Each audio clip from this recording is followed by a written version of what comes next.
Trust yourself! Yeah, this episode really had to hammer it in. Not totally sure why, but I guess they were just getting their footing. It is season 1, after all. The episode starts out with Chiro in a virtual training environment with Antari. A green maze. He fails just a little bit. Ah, good, Chiro. I see you're approaching the problem from a new perspective. If Antari were about 3% less serious, I wouldn't be surprised if he just, woo. In this scene, Antari finally establishes himself as mentor and not just second in command, and the gong happens. But it is the journey that matters, in the end. That gong haunts my dreams. But this isn't the episode to talk about Asian stereotypes. This is a place to talk about Chiro's deep-rooted fear over trusting himself. Seriously, this kid can't go 5 seconds without a plan. And Antari knows this, introducing the moral in 2 different ways.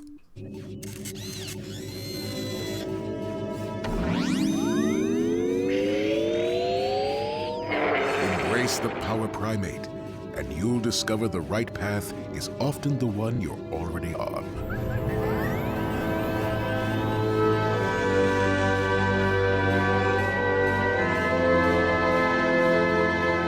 Trust yourself. Mostly just to make the end climax a lot more badass.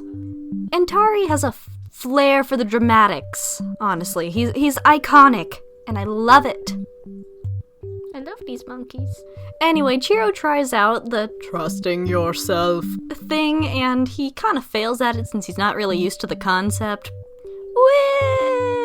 which accidentally summons a virtual SK. Wherever there is fear, you will find me, boy. Oh, stars. Why didn't I just use the recording of that? I have access to that. Anyway, Skeleton King continues to be an embodiment of fear. This time, he's embodying Chiro's fear of not having control. He's a bit of a control freak, ain't he? It's probably due to childhood trauma. Anyway, training ends, and Antari is a little concerned with the Skeleton King thing, but they're both interrupted by a Planetoid coming toward Sugazoom. This is fine. It's fine. Okay, this moment isn't totally important for you to know what's going on in the plot, but it is one of the best little moments in the series. According to my calculations, our only hope is a gravitron disruptor, a device with enough power to knock the incoming planetoid off collision course. Ahem! Unfortunately, there's no time to build such a fantastically complicated device. Otto, what are you doing?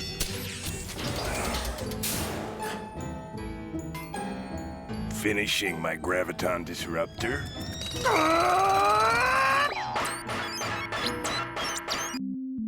A nice little reminder for y'all that Otto is a genius. And he's an engineer. That wasn't a thing in the first 2 episodes, but in the 3rd one it is. I bet he already did the calculations on what was needed for the situation, did the calculations in his head while Gibson was explaining it to the team and started building it just on his own accord. I love this monkey. They approach the Planetoid, and we have our first little situation where go with the flow is the answer. To approach the Planetoid, they must go through the planet's rings and must follow the flow of the rings to get through. Heck yeah. I mean, the last episode was about Chiro's inability to swim. Of course he can't go with the flow. But Tish, yeah! Just go with it, kid. Gibson, give me an energy shield. I'm way ahead of you. Flying against these things isn't doing us any good. Sometimes you just gotta go with the flow. Foot cruisers! Roger, Sparks. Gotcha! Sparks takes the second stab at the moral, and it's great. I love when the team has technical back and forth like this. These simians know what they're doing. Nice. I deserve a medal. Maybe something gold. You know, with those little wings. Otto gets to use his gravitron disruptor, and it can talk. I am Q. It talks? That's a scientific impossibility. No, an intelligent life form. Yeah, and if it talks, it's gonna listen.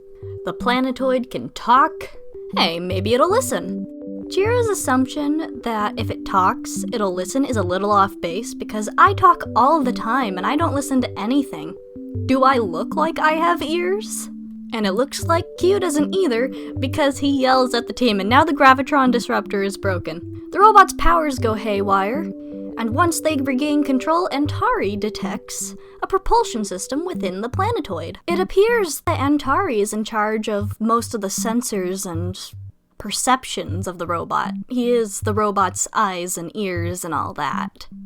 Oh, but the super robot doesn't have ears. Get back in your corner. You're coming out in episode 10. Go, go, shoo! He's got navigation, threat detection, bit more direction. It's pretty cool. Anyway, Nova gets the third stab at go with the flow. And she single-footedly turns the episode into a Vor episode. Nice! They get eaten. It's fine. It's fine. I do what I do. I must do what I must do and do the do.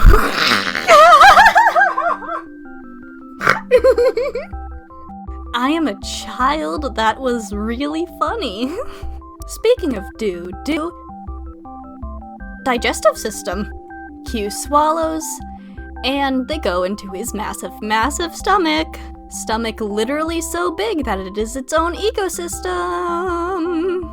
Okay, for some reason, this dude that walked across the screen got stuck in my brain for like 10 years. I don't know why. It's just dude. 6-year-old me looked at it and was like, "Yep, I'm gonna remember that." And then I did. Legs. Anyway, Gibson gets the fourth stab at the moral. Hang on, I gotta bully Gibson for a second here. Gibson, you're a nerd. Huge nerd. Oh yes, let me reference Newton's law of inertia to a bunch of 12-year-olds. So many, so much, it's just so much. Anyway, it's intestine time. This episode is gross. I feel like I'm gonna get demonetized. Should I be blurring this? It's Otto's turn with the moral, and Jiro's finally getting it.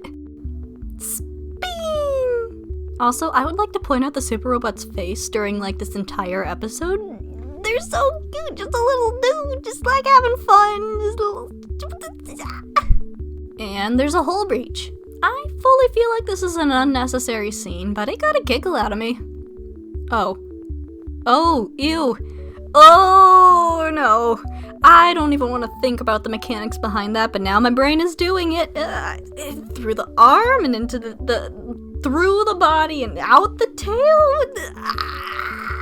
Alright, that's all 5 monkeys with the moral. What's next, Jiro? The climax of the story?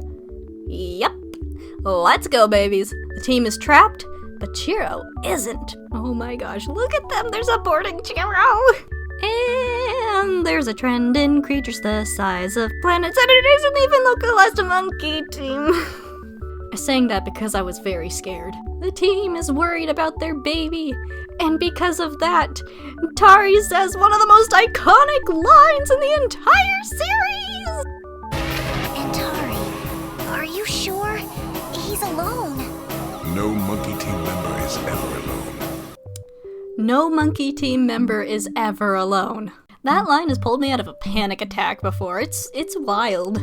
Anyway, time for a psychic battle in between Jiro and Q. In this corner, we have Jiro, the boy wonder, wielder of the power primate. And in this corner, we have Planetoid Q. Jiro's trying to fight a planet. Of course, Skeleton King is behind all this. He saved Q from a horrible life of bouncing through the galaxy at random, and the only payment is destroying an entire other planet, which would probably destroy Q too. Whoa, big boy. He's mentally looming over a planet. Oh my stars. How big is your god complex, Mr. King? You! Who else, boy? Okay, Skeleton King's funny. He's funny. This line makes me laugh literally every time I hear it. Brainwave. Jiro uses the moral to convince Q to defeat Skeleton King and choose his own path. Trust yourself. But wait, wasn't the moral of the episode go with the flow? Well, you see, dear Formless, you gotta make a choice to do that. You go with the flow when your current path is fine with you. And when the flow is off, you make a choice whether to just endure it or make your own path.